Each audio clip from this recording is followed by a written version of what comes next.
Dan, I'm on Banks Avenue, a place that used to be a hot spot for panhandling for anyone who's down on their luck or looking to buy some booze. But as you can see, it's pretty clear here now, which some believe has to do with a new rule. A snowfall like this one only happens once or twice a season, and it couldn't have come at a better time when kids are off from school and the weekend is about to start. Students do not have to meet a certain criteria to shop for food or clothes. The Hunter Hunt is open to everyone. The flames are hard to contain because responders cannot get inside of the building and put out some of those hidden pockets of fire. Hostage rescues and negotiations, as well as canine deployment, are just a few things SWAT operators are training for. Superior Police are looking for a man who robbed Subway restaurant on the 100 block of Belknap Street Saturday night. From start to finish, they deliver mail to 5 different buildings, which equals about 4 miles of walking each shift. In a matter of time, students and community members will make the trip here to take classes and possibly earn degrees.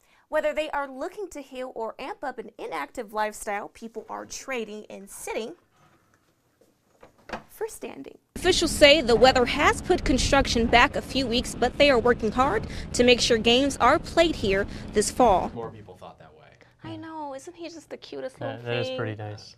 I never really get tired of hearing stories like that where little kids get their wish. Right. Good evening, I'm Maya Holmes. We start off tonight with a Fox 21 exclusive. We first told you about an investigation underway on Pastor Gabriel Green at the Church of Restoration. And this summer, the pastor stepped down, and church officials say his absence has left them with no choice but to close the church.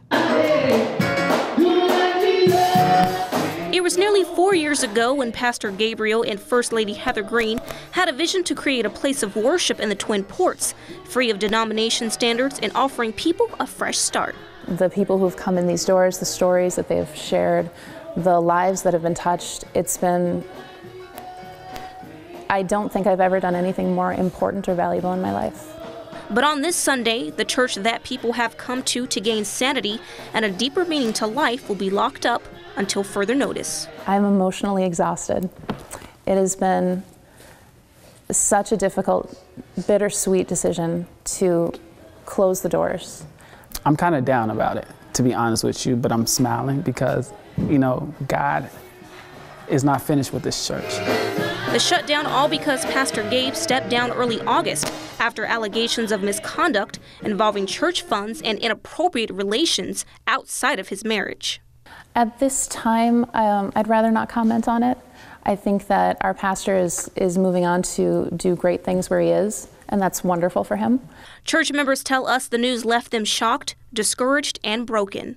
For this person to be up here saying that he's a man of God and he's doing all this, but then he's portraying to be this other person outside of here. So it kind of hurted me. First Lady Heather says when Pastor Gabe left, so did the congregation. A lot of people were really drawn to him. He was very charismatic. He was very good. And so when he stepped down, it hurt quite a few people, and they stopped coming.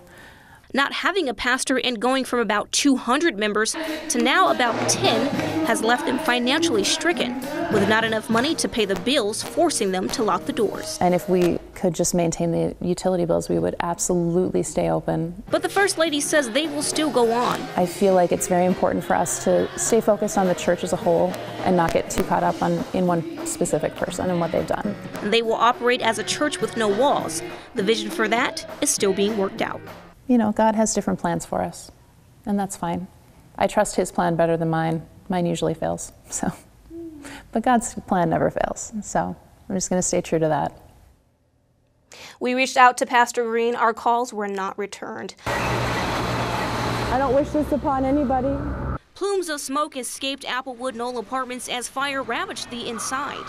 Scared, nervous, that was almost us. About 30 Duluth firefighters fought the blaze for hours. Trying to keep the fire out of the west end of the building. By knocking down walls and dousing the flames with gushing water hoses in the air and on the ground. We don't know what the exact cause of the fire was yet. Crews tell us the flames are hard to contain because responders cannot get inside of the building and put out some of those hidden pockets of fire. We have such extensive damage on the inside of the building on that one side that it's really hard to get inside and access those.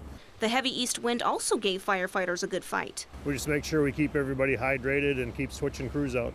Jessica Peterson lives in the apartment complex located on the 1700 block of East 2nd Street. We seen the smoke coming, and we walked outside, and the whole building was engulfed in flames. This happening as she was preparing Easter dinner for her family. You see this stuff all the time, but you never think that it would ever happen to you. She, along with dozens of other families, potentially left without a home. I'm gonna go stay at a friend's house tonight and figure it out from there. Black and white smoke could be seen from miles away. Oh my God, you know, how did this happen? Naturally drawing in the crowds. My thoughts and prayers go out to them for what's going on here. Fire officials tell Fox 21 everyone was accounted for and no serious injuries were reported. Whether they are looking to heal or amp up an inactive lifestyle, people are trading in sitting for standing. I went on medical leave in December. I had a hysterectomy. To speed up the healing process and be more comfortable at work, Michelle Kendrick surfed the wave of a new trend and asked her employer for a standing desk. It's made a difference for my recovery time, and it's made a difference for my health too. I would encourage people to do this. With taglines like "sitting is the new smoking," standing desks have become all the rage. We've seen an excellent demand, about 10 orders a day, and we're going to see that continue. Stand in Superior makes convertible standing desks. Owners tell us a lot of their customers are seeking a healthier lifestyle. When you sit for 20 minutes, your metabolism starts to shut off. When you sit for long periods of time, you have the same risk of heart disease and cancer as someone who smokes a pack a day.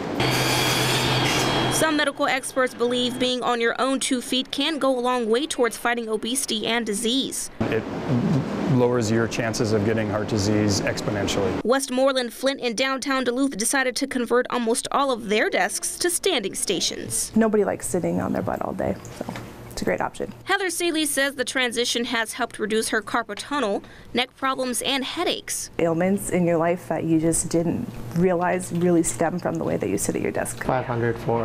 And staff members are convinced working with each other at eye level has helped their collaborative process, and not having a chair up under them at all times has boosted their overall mood. I don't know the chemistry behind it, but standing up, I think, just in general gives your mind, body, and spirit just a nice energy. So no matter why you decide to stand instead of sit, there are many benefits to thinking while on your feet.